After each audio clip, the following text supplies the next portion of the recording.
Halo Sobat Investor, kembali lagi di channel Ternak Saham. Jadi hari ini gue mau bahas beberapa saham pilihan yang dianalisa secara teknikal. Mudah-mudahan teman-teman dapat manfaatnya dan bisa bersifat informatif juga. Jadi video ini bukan spekulasi HK, rekomendasi. Jadi teman-teman mudah-mudahan bisa menganalisa lebih dalam lagi. Itu disclaimer on-nya ya. Jangan lupa like, komen, dan subscribe dan nyalakan tombol loncengnya agar teman-teman penting ya nyalakan tombol loncengnya agar teman-teman dapat analisa secara up to date seperti itu ya. Langsung aja yang pertama itu ada BRIS. Hari ini BRIS ditutup ke level harga 1480 turun sebesar minus 0,34%. Posisi bandar sejak tanggal 12 ke tanggal 13 hari ini lebih banyak koreksi dan candle membentuk doji ya. Dan ini artinya tidak mampu naik dan tidak mampu turun lebih dalam. Dan memang di level 1457 juga memang itu resisten terkuatnya ya. Jadi kalau kita tandai di sini itu level terkuatnya nih. Nah, level resisten terkuat yang gua arsir ini ya. Nah, bagaimana untuk BRIS ini? Kita lihat transaksi asing. Pokoknya kalau BRIS kalau belum diakumulasi asing lebih banyak, ya harganya di situ-situ aja dan cenderung downtrend. Justru asing memang secara persentase lebih banyak mengakumulasi, tapi memang net buy-nya belum besar, tidak begitu besar seperti itu ya, asing. Jadi kalau dilihat dari candle atau garis MA50 masih downtrend dan garis MA berapa? MA20 juga masih mengarah ke bawah. A5 juga masih mengarah ke bawah. Dan dilihat dari garis downtrend-nya, trend line-nya itu selama masih belum mampu menyentuh resisten di atas 1500, belum mampu dengan volumenya juga belum tinggi, belum mampu break di atas level harga 1500, berarti BRIS ya masih downtrend. Contohnya mana? Contohnya pada tanggal 12 Juli dia mampu dari level harga berapa nih? Harga 1200, kemudian dia mampu break ya ke level harga 1500, dia uptrend sampai dengan bulan akhir Juli. Dan kondisinya masih downtrend sekarang ya. Wait and see aja karena posisinya ini masih belum satway juga, masih meneruskan penurunan karena sejak tanggal 30 Agustus masih turun saham BRIS. Tunggu aja waktu-waktu terbaiknya, oke? Ataupun kalau menurut gue sih masih mengarah ke level harga 1412-an tuh. Support-support paling kuatnya ya. Itu untuk BRIS, kemudian selanjutnya ada Goto. Nah, Goto yang gue suka. Teman-teman lihat ya. Ini yang gue menarik nih bagi saham Goto. Kenapa? Kenapa menarik ya? Ingat teman-teman, ini dia sudah break di bawah support terkuatnya ya, di level terkuatnya kan di 277, dia break di harga 276 ya.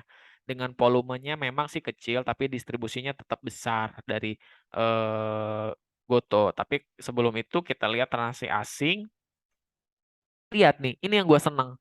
Jadi asing itu meskipun memang bandar mendistribusi, ada beberapa sekuritas yang bandar ya, yang take profit ya, atau menjual, membuang saham Goto, asing itu melirik saham Goto perlahan. Kenapa?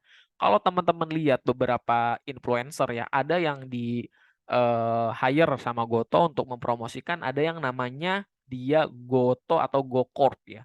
Satu fasilitas atau layanan yang terbaru oleh Goto untuk skala perusahaan gitu. Jadi perusahaan bisa mendaftarkan karyawannya untuk mendapatkan layanan dari perusahaan yang langsung dibayarkan oleh perusahaan pakai layanan Goto. Itu termasuk ekspansi yang bagus menurut gue dan bisa meningkatkan revenue ataupun mungkin bisa laba bersih meskipun memang masih rugi ya Goto, tapi minimal revenue naik di kuartal ketiga atau kuartal keempat bisa bisa apa namanya, bisa terbang nih saham Goto gitu ya. Jadi selanjutnya di mana karena ini belum tertembus tapi tembusnya juga belum dengan volume yang gede ya. Ya yang terkuatnya selanjutnya ada di sini. Di 252 sampai 266. Itu supportnya. Menurut gue kalau punya dana ya disclaimer on dulu bisa cicil dikit-dikit karena asing pun malah mengakumulasi saham Goto ini. Secara jangka panjang kalau mau nabung ya bagus. Itu Goto ya. Disclaimer on nih, secara teknikal memang dia lagi downtrend gitu ya. Oke, selanjutnya ada Adaro. Nah, Adaro ya. Adaro Mineral menurut gue, sorry, Adaro Energi. Kalau Adaro Mineral kan ADMR. Ini kan memang udah di level harga 4.000 dan naiknya juga udah tinggi. Nah kan, naiknya tinggi. Udah all time high gitu ya. Dan kenaikan tinggi ini tentu nggak selamanya naik tinggi. Ada masanya dia take profit, bandar, atau koreksi gitu ya. Jadi bagaimana ke depannya masih berpotensi naik? Nah ini, selama masih berada di level harga di atas 3.800, Adaro masih punya kesempatan untuk naik. Meskipun memang sekarang masih adanya distribusi. Kalau dilihat dari asing malah masuk banyak hari ini ya.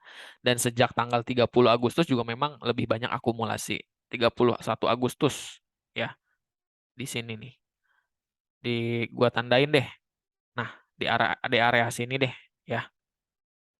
Nah, selama bulan Agustus tuh itu asing masuk banyak di area sini. Jadi wajar kalau koreksi. Tinggal nunggu sentimen harga batu bara naik lagi ya pasti terbang nih Adaro ya. Itu untuk Adaro. Tapi memang hati-hati karena ini udah naik tinggi ya manajemen aja.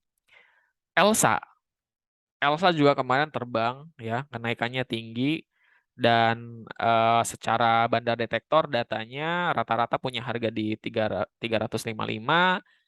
ya dan masih posisinya akumulasi. Hari ini ditutup naik tipis di 0,57% ke level harga 352 gitu ya. Nah, ini sudah gua tandai resisten yang paling kuatnya sudah break di atas itu dan posisi candle juga di atas MA50, MA5 dan MA20 gitu ya. Cuman hati-hati dia punya gap down ya. Dan gimana kalau potensi naiknya? Ya bisa aja potensi naik.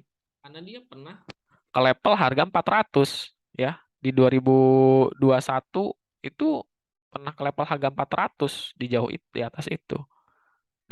Dan kalau mau diskemakan ini bentuk handle end cap ya, handle end cap ya ini udah kita tinggal hitung aja di sini kedalaman capnya nih.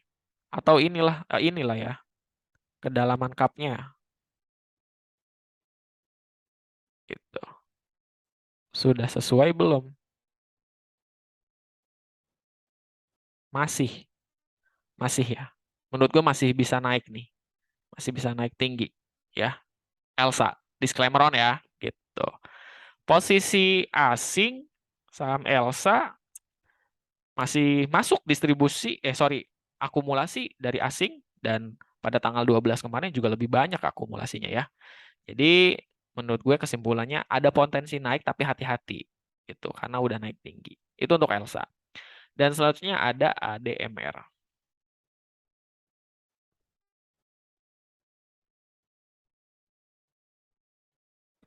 ADMR posisi bandar lebih banyak akumulasi kalau kita turunkan seminggu terakhir masih big akumulasi dan lihat ini yang menarik ya. Kemarin tuh udah gue lihat sih di live Instagram ada yang info itu naiknya kan kemarin itu sekitar 4%. Hari ini tuh ditutup naik di 10%. Bagaimana selanjutnya? Lihat teman-teman. Posisinya menurut gue itu akan ke level minimal ke level harga 2118. Karena apa? Di situ ada gap gitu. Konsolidasi dan satunya udah oke, udah berhenti dan kalau dilihat dari transaksi asing justru sejak bulan Juni dimulai dari tanggal 5 itu udah akumulasi banyak ya. Meskipun ada akumulasi distribusi tapi lebih kebanyakan asing itu banyak mengakumulasi saham ADMR ini. Nah, sebelum belum terlambat gitu ya, minimal kita masih punya cuan nih. Kalau menurut gue pribadi ya, masih punya cuan itu sekitar 12 sampai 13%-an lah gitu sampai menutup benar-benar gap gitu. Kalau misalnya ternyata bisa apa namanya bisa break di atas level harga 2.200 Ya, potensinya terdekatnya di 2400 sampai dengan 2700. Itu untuk ADMR. Oke, mudah-mudahan bermanfaat. Jangan lupa di like, komen, dan subscribe. Nyalakan tombol loncengnya supaya teman-teman dapat video yang up to date. Terima kasih, sampai jumpa.